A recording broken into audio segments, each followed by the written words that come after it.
All right. Are you guys hiring? Well, I would say not necessarily hiring, but we're always on the watch for talented, young,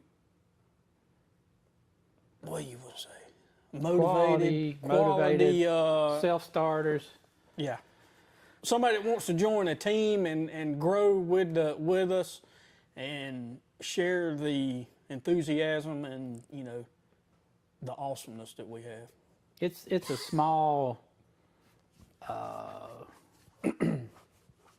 pick of people that do what we do. Not necessarily someone from the collision world can do what we do. It's two different lines of work in the automobile industry. So we're not actively looking, but we also always look for quality individuals. I think the last two people that we've hired actually came from social media. They reached out to us through social media. We talked to them. They came in, and we hired them. So You never know. yep. How do you choose the right restoration shop? That's a hard one. You need to contact each shop that you may be interested in, see if they got a website, social media, look at some of their builds, see if they're into the type of build that you're wanting. You may be interested in a full rebuild back to factory specs, and one shop may not be into that, and so that may not be the shop you want to go to, or vice versa, may be into a pro touring car, and the shop that you may be looking at that's close by or in your price range don't know anything about it. So A lot of shops also specialize in certain makes of cars or certain types, of cars, whether it's a Ford or Chevrolet or whatever it may be, which is not necessarily bad, because if you're used to working on a 67 through 69 Camaro, then you know the ins and outs of it. You can do cars faster typically because you do know all the ins and outs. But I would suggest actually visiting the shops that you are anticipating going to, or potentially are prospects on your list, and look at their shops, see what they do firsthand, meet the personnel, and talk to them. And just like I said, all the social media, just look. And we hear time and time again of people collecting money up, shops collecting money up front, and then the customer being taken advantage of. So yeah, you got to be careful of that as well. money up front and a price by the job is Yeah. two things to watch out for. Which we talked about in one of our previous Q&A videos. One of the big misconceptions that I've seen in our shop is people wanting to do an LS swap and how much it costs. Sorry, can you start that again? For some reason your audio cut out. One of the big misconceptions, this next question is that people, I know, sorry. it's all right. So the next question is, to me, is one of the big misconceptions is doing an LS swap.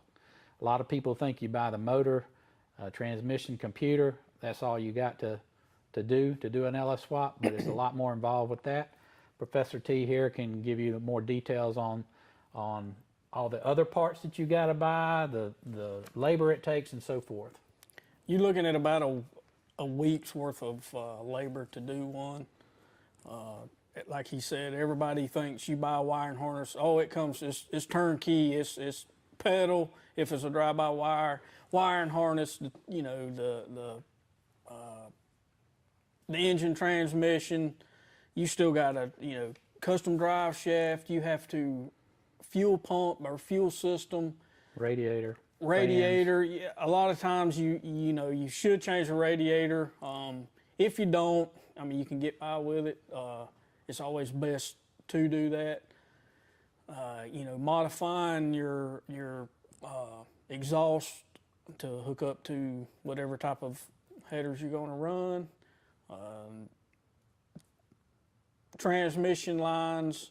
And then you get into it. Say they give you a stock computer and a stock wiring harness, you have to modify it, convert it over to a standalone wiring harness. To buy the kits $150 roughly, and then you're going to pay somebody. So you're going to end up with $500-600 worth of labor and parts when you can buy one, you know, and not worry about getting the stock harness. And then you got to have the computer flash to take out some of the stuff that's in it that you don't need anymore. You know, throw away the junk. So then you got to have a software program. You know, it costs $100 roughly for some of the older ones, up to $200 or $300 to buy the credits to get into the ECM to program it. So you can spend $200 or $300, $400 having it tuned. So it's just more than buying a motor, sticking it in, Yeah. and start running. Converting all your stock gauges to run, you know, with the new engine. You have to drill and tap the head for water temps if you're running a different temp, and a lot of little knick-knack stuff that goes into it that you don't really realize. And so the average, what we seem to be, is motor and transmission supplied, you're about 10 grand. Yeah, that includes some of the other parts, though. Yeah. Yeah. Yeah. Yeah. So the other Motor question, mounts, motor mounts, yeah, transmission gas pedal. mount. So All that stuff has to be fabbed or, you know, made, or I mean bought. So yeah, there's a lot, really. right. So if you like what you see here, you like our videos, if you'll please hit the like button down below, and also follow us on Facebook, Instagram, and subscribe to our YouTube channel.